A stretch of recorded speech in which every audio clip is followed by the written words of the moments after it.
And there's a lot of folks out there that you wait all these months to see your team take the field again. They do, and they lose 33-6. And it's human nature to be like, well, that wasn't what I wanted to see. How worried should people be after this result? No different than what they were beforehand. And that's coming from myself. So I'm only going to speak for myself, but I'm a firm believer in that.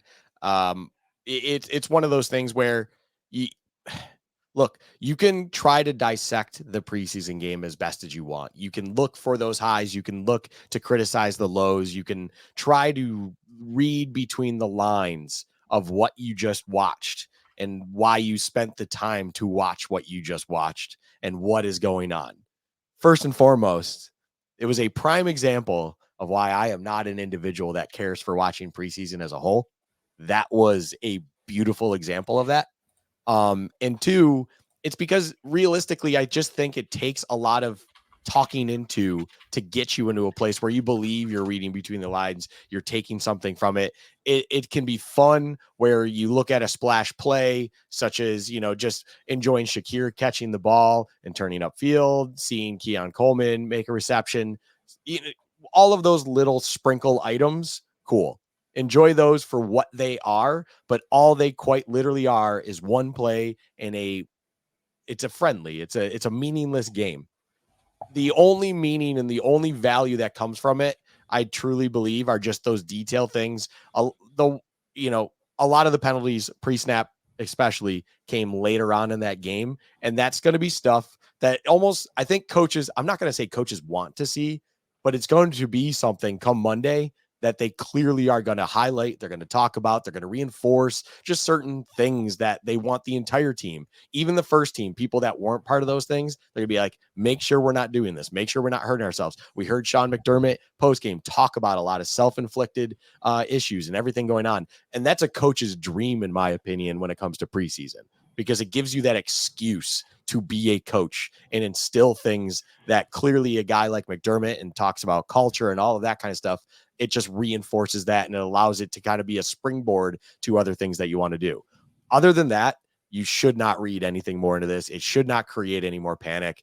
I was in an environment during the game and after the game where people were reciting the score, and I heard some things, and I constantly had to I just ignored half of them. I'll just be straight with that one. And then two, when someone came up to me to directly talk about it or around me, whether I was with friends or whatever, I would just tell them all the time.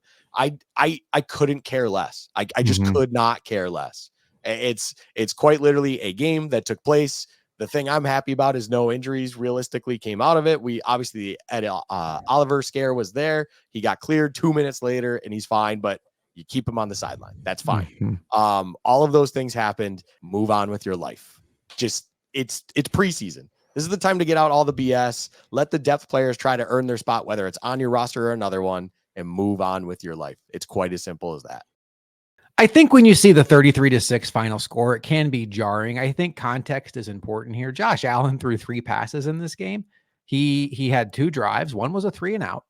And then one was a drive that went pretty well, but then it went into the second quarter and McDermott pulled him mid-drive, and then Trubisky came in and the Bills ended up with a field goal. So the Bills starters then played a couple more drives with Trubisky, and at halftime, this game was 6-3 Chicago. Okay, 6-3. It wound up 33-6. The fourth quarter of this game was 20-0 Chicago. So if you understand how preseason football goes and you understand who was on the field and who was off the field when that 20-point swing happened, it's a lot easier to understand. I probably shouldn't care too much about the final score. I will also say this. Luka and I are both people that survived the 17-year playoff drought. And this is not me saying like, oh, we're better fans than you because we're older than you, because that literally all you're doing is flexing your age at that point when you say that. But I'll just provide some context here. Preseason mattered more to me back then. When the Bills would come off of a mediocre season and they'd Trent Edwards out there again as their starting quarterback, and it was like your name here at offensive line, Dick Duran at head coach. Yeah, a game where they don't move the ball at all would irritate you because you're like, have you guys gotten any better than what we saw last year? This is a Bills team that was quite honestly excellent last year. They made it to the second round of the playoffs. They won their last 6 games of the season despite a midseason offensive coordinator change. Their quarterback should have been at least more in the conversation for MVP. So I'm not in panic mode because game 1 of the preseason didn't go well. And I'm also not at all in panic mode because the final score was 33-6 because the Bills' third string cornerback, Shane Buechele, I'm not overly confident how to say his name. I'm pretty confident I'll never really have to learn it, Luka, because I will tell you, I went back and watched this game. I don't know why. I felt like an obligation to. And in the spirit of Madden coming out this week, this is how I would tell you I would describe his performance. I put a tweet out there about this.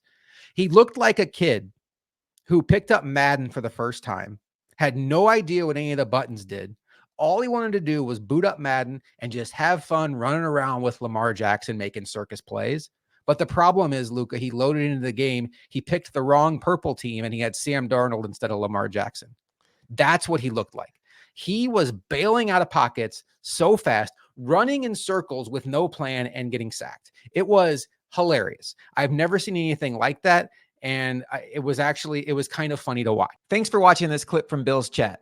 For the full episode, you can find the link in the description. While you're here, we would love it if you took the time to like and subscribe. That way you'll never miss when we upload new content to Bill's Chat on YouTube.